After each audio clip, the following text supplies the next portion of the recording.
Welcome back to Trucking the Seven Seas. This is episode number 111, and in this episode, we're going to cover week 42 through 44 of running my own authority. For this episode, we run one more load of peak season before taking some time off for the holidays.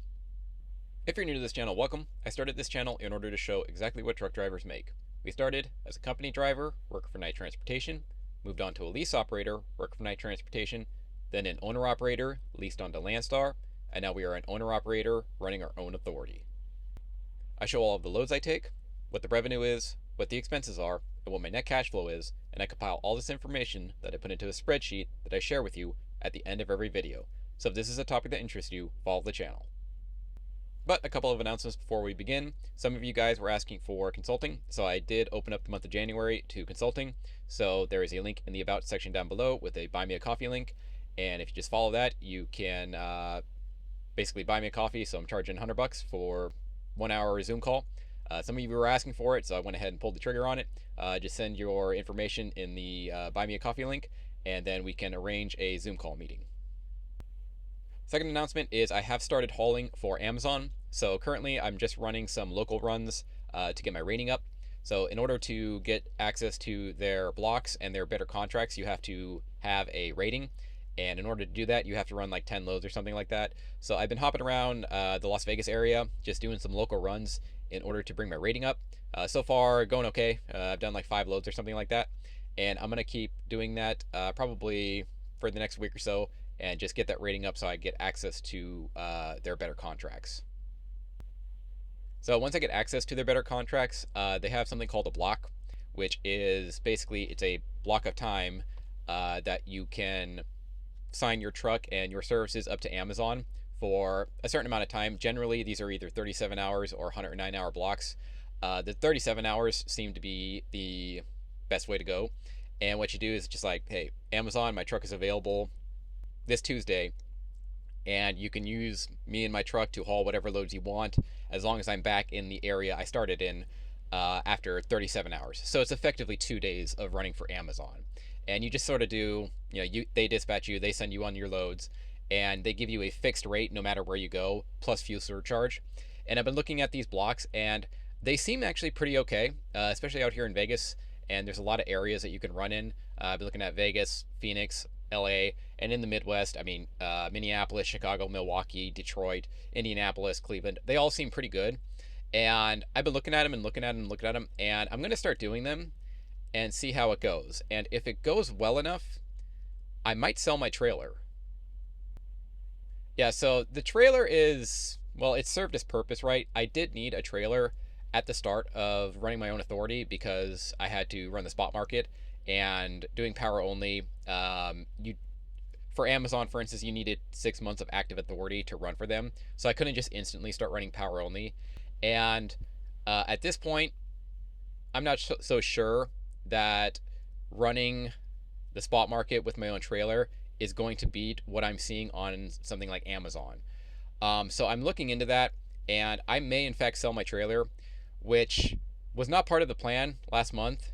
As you guys probably know, I did replace my brake drums for a pretty hefty bill, and now I'm thinking about selling it. So yeah, that may have been a mistake. I mean, I think that was clearly a mistake. Hindsight 2020. But yeah, so I might be doing that. I'm going to get my rating up with Amazon, start running the blocks, see how profitable it is, and if it's profitable enough, I think I'm going to sell my trailer and just start running power only primarily for Amazon and see how that goes.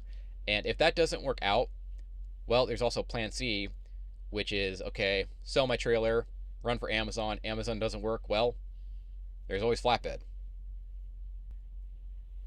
Yeah, so that's kind of plan C there. I mean, if Amazon doesn't work out, I mean, the dry van division just isn't that good, and I've been saying for a while that flatbed is better. So if Amazon doesn't work out, well, I can go get a flatbed at that point, and that should work. But still thinking about that, but I am starting to look into that. The Amazon blocks seem okay, and I might actually start doing that. I might start running the Amazon blocks, and if they're good enough, sell my trailer and just do power only for Amazon, but we'll see.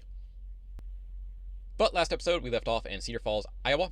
So we dropped a load in Cedar Falls, Iowa, kind of snaking through the weather out there. We grabbed that load from California, and then ran it up to Montana and then Cedar Falls. And then at that point, we needed to get back to the West Coast in order to, well, take time off for Christmas. So I was looking around and I ended up finding this load right here. So this one's going from Neenah, Wisconsin to Bullhead City, Arizona. 1,900 loaded miles, 293 empty miles, paid $3,900 at $2.05 per mile. Yeah, so this one accomplished what I wanted to accomplish. I needed to get back to the West Coast, and this is fine. Generally, if you go from the Midwest to basically the California, Southern California area, it's not going to pay that good, but this one actually paid, halfway decently. I did have to deadhead a little bit to go get it, but Bullhead City is like an hour from Vegas, so this got me straight back to straight back home. So that's what I was looking for, and that's what I ended up booking. Simple load, pick it up, drop it, first come first serve on both ends, no issues. I think I dropped it on like the 23rd, which was perfect because then I could just go home for Christmas Eve and then spend time at home for Christmas. So this one worked out perfectly. So we picked it up and now we are headed to Bullhead City, Arizona. Let's go.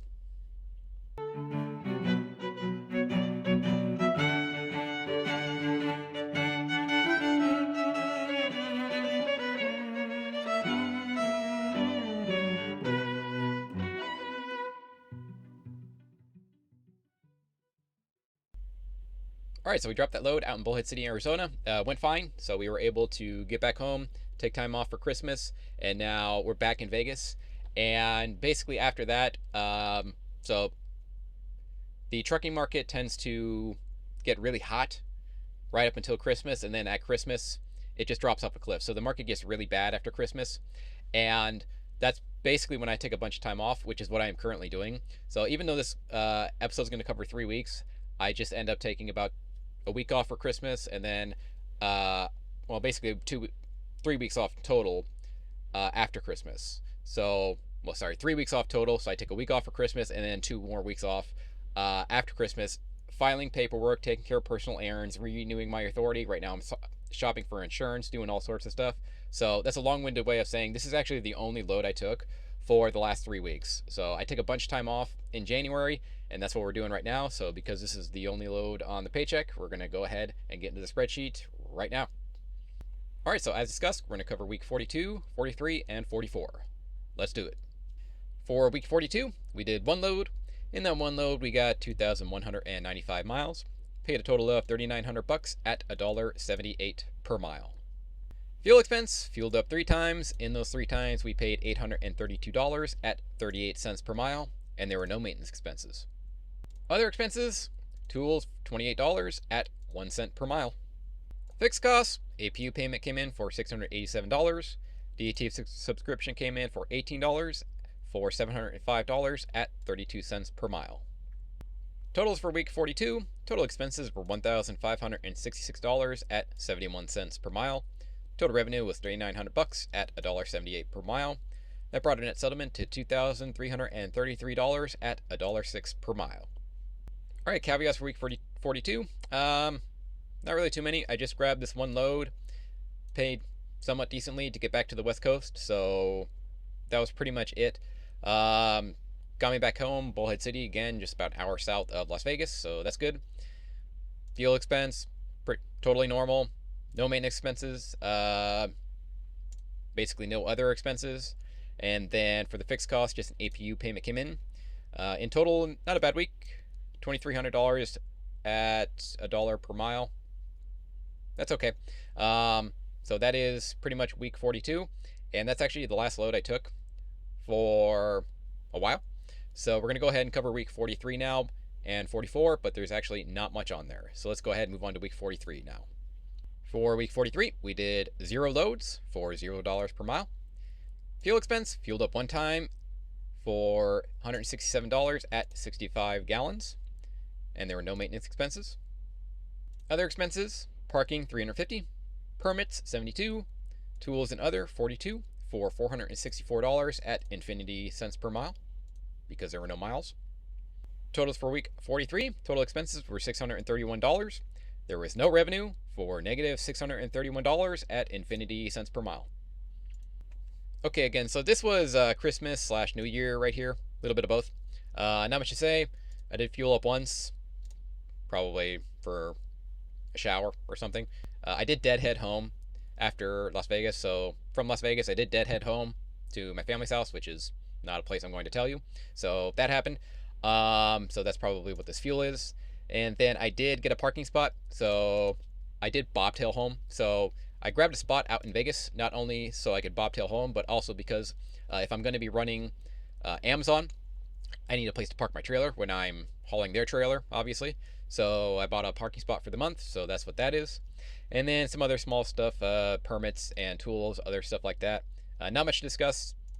Negative $600, no revenue, so that's kind of the way it goes. So that is week 43, and now we're going to go ahead and cover week 44. However, just a note, week 43, that is the end of 2025. So this right here covers up until December 31st, so it's a little bit short. And then week 44, which we're about to cover, is a little bit long. It doesn't matter though, because there was no revenue on either week, but this is the end of 2025. So let's go ahead and move on to week 44. For week 44, we had no revenue with no loads. Fuel expense, we did pay our IFTA. So our IFTA came in at $325 that we owed for, again, infinity cents per mile, and there were no maintenance expenses here either. Other expenses, DMV registration, $2,022. Permits, $170. Tools, $38 for $2,231. Fixed costs, just our email came in at $8. All right, totals for week 44. Total expenses were $2,500 with no revenue for negative $2,565. There you go. Okay, week 44, pretty similar story to week 43. The only thing is I did pay my IFTA, so that came in, but I didn't do any fuel, so whatever. Big note here is, again, taking time off in January because I'm just filing paperwork, updating stuff with the DMV, and what you see here is the DMV registration for my truck. So Nevada DMV pays me $2,000 a year to register my truck, and that's what that is right there. So that's pretty expensive. And then there were some other smaller permits, IFTA renewal and stuff like that, that I also had to do. So that was $170. And then I think I bought some grease for the truck fifth wheel. So when I'm attaching onto some of these Amazon trailers, actually I got one right here. These things, these right here. I bought a couple of them, and you just throw them on your fifth wheel, and then hook up to the Amazon trailer. So I thought I should do that a couple of times just to grease my trailer real good before I hook up to those. So that's what that is. But yeah, big one, DMV registration for $2,000. And I think I went to the DMV 4 times before I successfully managed to do this, because it's like, oh, you forgot your piece of paperwork, or oh no, that's like the wrong insurance document or whatever. So I think I went there like 4 times. And that's part of the reason why I take some time off during January, because crap like that, you just had to keep going to the DMV over and over and over again. So that's part of the reason why I take time off, is just because crap like this. And also just personal errands. So yeah, that's that. So DMV, $2,000. And that's about it. Negative $2,000. Negative $2,000. $2,500. There's week 44. And that's actually the first week of January. So let's go ahead and move on to the overalls now. All right, total since starting my own authority. We have driven a total of 101,000 miles. Total expenses has been $117,000 at $1.16 per mile, and that is my cost per mile. Total revenue has been $192,000 at $1.90 per mile. That brings our total profit loss to $75,000 at 74 cents per mile, and all of these loads are dry van. Averages and other information. Average weekly paycheck is $1,700.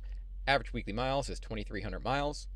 Total fuel cost has been $43,000 at 43 cents per mile, and we are paying an average of $3.45 per gallon. Total maintenance cost has been $29,000 at 29 cents per mile, and if we kept this up for a 52-week period, we'd make $89,000 and drive 120,000 miles. Total revenue has been $192,000 at $4,400 per week. Total deadhead has been 10,000 miles at just shy of 10% of total mileage. We've been employed 306 days, or 44 weeks, taken 40 days off, 266 days on duty, 114 total loads. Average load length is 888 miles, and if we had a theoretical $500 per week truck payment, we would have made $53,000 at 53 cents per mile. All right, so there is week 42 through 44. That's Christmas, that's peak season, and that's about 2 or 3 weeks of time off, something like that. and we are at $75,000 at just about 74 cents per mile. So that's where we're at.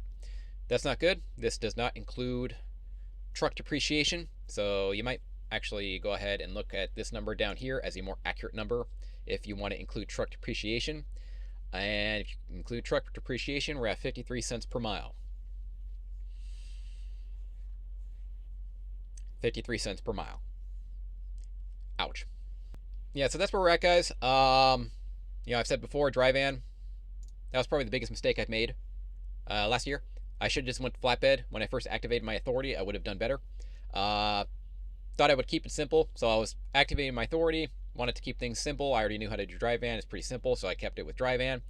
But this is definitely the biggest mistake I made. I should have went flatbed. But now we might be remedying that situation by getting rid of it. So we'll see. I think I'm gonna get rid of this dry van and see how Amazon goes. And then if Amazon doesn't work, go flatbed. But we'll see. But this is 44 weeks, and I'm gonna continue this spreadsheet for 52 weeks total. So I got about 8 more weeks. The first load I took, running my own authority, was like March 2nd. So I'll probably run this thing until, basically the end of February or the beginning of March 1st or something like that. And then we'll have an entire 52 weeks of running. That'll be one solid year. And we'll see where we're at then. Again, I don't see these numbers moving at this point. I'm just about done taking time off. So I think these numbers may go up a little bit in the next month and a half. We'll see. Time will tell. As far as some of these other numbers go, I mean, fairly standard stuff. One thing, so maintenance is at 29 cents per mile. And as I reflect back on the trailer, I think the trailer, this is another reason why I'm thinking about just doing power only. I think the trailer is about 12 or 13 cents per mile of this. I think it's somewhere in that neighborhood. Like, I should have kept better track of what was truck maintenance and what was trailer maintenance. And I guess I could pull out all of my maintenance receipts I have and figure it out, but I'm not going to do that. I'm just looking at it and going, I think the trailer has cost me almost half of this. And I was thinking about that. It's like, okay, it's costing me a lot to maintain this trailer. And okay, some of it has already been complete. Like the rubber on this trailer is pretty good. I replaced the shocks. I replaced the brake drums, which that was a mistake. And then, did a bunch of work on it. So I guess now it's a little bit more up to speed. But as I'm looking at things, another reason why I'm thinking about getting rid of this trailer is because it's expensive to maintenance this thing, actually. Every time you pop a tire, which trailer tires pop a lot, okay, there goes $500, right? If I'm hauling around an Amazon trailer, even if it's my fault, I think they have to repair it still, right? Even if I just nail a curb because I'm lazy and I just nail a curb because I'm just being lazy and it's not my trailer, I think they still pay it, right? I mean, that's how night transportation was. They're not going to know it was my fault technically, right? So I think they almost surely pay for their own tires and whatnot. I would think. So that's that, and I'm just sort of looking at the numbers, and the block rates on Amazon, compared to what I'm currently doing, seem to beat running a dry van on the spot market pretty handsomely, if my math is right. And I think I'm probably, as soon as I end this video, I'm thinking about it, I'm probably going to post another video back to back showing some of my calculations on running Amazon blocks. And I think that'll be a good video. I actually might do that right after this. Yeah, I'm going to. Right after this video, I'm going to film another video showing Amazon block rates. So that's what I'm actually going to do, just to show you guys my thought process here. But, yeah, sorry, a little bit of rant there. Yeah, the maintenance costs, I think about 12 or 13 cents of these has been the dry van. And I'm thinking about getting rid of it. Let me know what you guys think. But I'll post another video right after this showing Amazon block rates to show you my line of thinking. But, yeah, there's that. But yeah, overall, guys, again, said it 1,000 times. I'm not bragging about any of this. I'm just showing you guys my numbers so you have a better idea. But market was terrible. Market was awful for 2026. A little bit better than 2020. The market was awful in 2025. It was a little bit better than 2024. But 2026, I am optimistic. There's a compliance crackdown coming down. So, all these foreign illegal operations, they're not going to go away right away, but I'm looking at things and I'm looking at the hurdles that they now have to jump over, and I think they are going to start bleeding out of the market in 2026. I don't think it'll be overnight, right? I think it'll just kind of be a steady thing like this, or maybe more like this. It'll, like this, or maybe like this, or maybe like this. I don't think it'll be like this. I wish they would bleed out like that, but I think it'll probably be kind of slow and steady. And I think this year things will improve, and they need to improve because obviously this is just awful. And if these numbers don't change next year, throwing in the towel. Definitely throwing in the towel. But that's where we're at. I have certainly made my mistakes this year. Replacing those brake drums, I'm looking at it and going, man, that was probably a mistake. I think you guys were right. That was a mistake. Running dry van was a mistake. And there were some other strategies I could have employed when I started my own authority. So there are some companies where you start your own authority and then you just lease on with your own authority to a company. For instance, I know Menards does this. So I could have, hindsight 2020, got my authority active and then went and worked for Menards, which is a Midwest like Home Depot, and then ran my authority for a year and got 1 year of active authority at Menards while running their contracted freight, basically. Yeah, well, it's contracted freight. You're basically leased on to Menards, but you have your own authority. So there's an idea, hindsight 2020, stuff like that. So there were some other strategies I could have employed. I went for the spot market just to see, hey, let's try the spot market this year. And obviously it didn't go all that well. But now, authority is 1 year active. I now have access to all the brokers. I got access to companies like Amazon. I think I can even haul for like Night Transportation or Swift Transportation. So I could do power only for them, I think. I haven't registered with them yet. I might do that as well. But there's a lot more doors that are open. And hopefully this year improves. Got a few things going for me. As mentioned, the market's improving. 1 year of active authority. So got all that going. But that is week 44. I will run the spreadsheet for another 8 weeks. Yep, 8 weeks. And then what I'm going to do is after the spreadsheet hits 52 weeks, that's 1 year of active running, I'll start a new spreadsheet. However, what I'm going to do is I'm going to take week 44 and put it on the new spreadsheet, and I'm going to do it by calendar year to make things a little bit more smooth. So basically, week 44 I'm also going to put on next spreadsheet I make, so that way it matches calendar year, just so you guys know. But anyways, admin note there. Yeah, okay, that'll pretty much do it for this episode. Probably post another one maybe in a couple of weeks. I'm not sure. It depends how I run. If I don't have much to show, I'm not going to make another video. So the next video may be another month out, potentially. I don't think so, but it may be. And then I will post another video right after this, just showing Amazon block rates, and so you guys can get a little bit of insight into that. And yeah, let me know what you guys think. I am pretty sure I'm going to sell my dry van at this point, and then try Amazon. And if that Amazon doesn't work, okay, flatbed. Do flatbed or something like that. But let me know what you guys think. And yeah, if you're interested in this spreadsheet or any of the other spreadsheets I've done in the past, they are available in the About section down below. After you find them, just click File, Download them to a Microsoft Excel sheet, and you're free to use them however you please. If you are interested in consulting or just donating to me, there is a Buy Me a Coffee link in the About section down below, so feel free to use that. And if you need a factoring company or a fuel card, there is OTR Solutions, who I am currently using, and they're fantastic. And I'm not just hawking you that product, which I don't use. I do actually use them, so they're pretty solid. So please check them out. And there's a link in the About section down below for OTR Solutions, and if you use that link, it also helps me out a ton. But that'll pretty much do it for this episode. Thank you for watching, and I'll see you in the next one.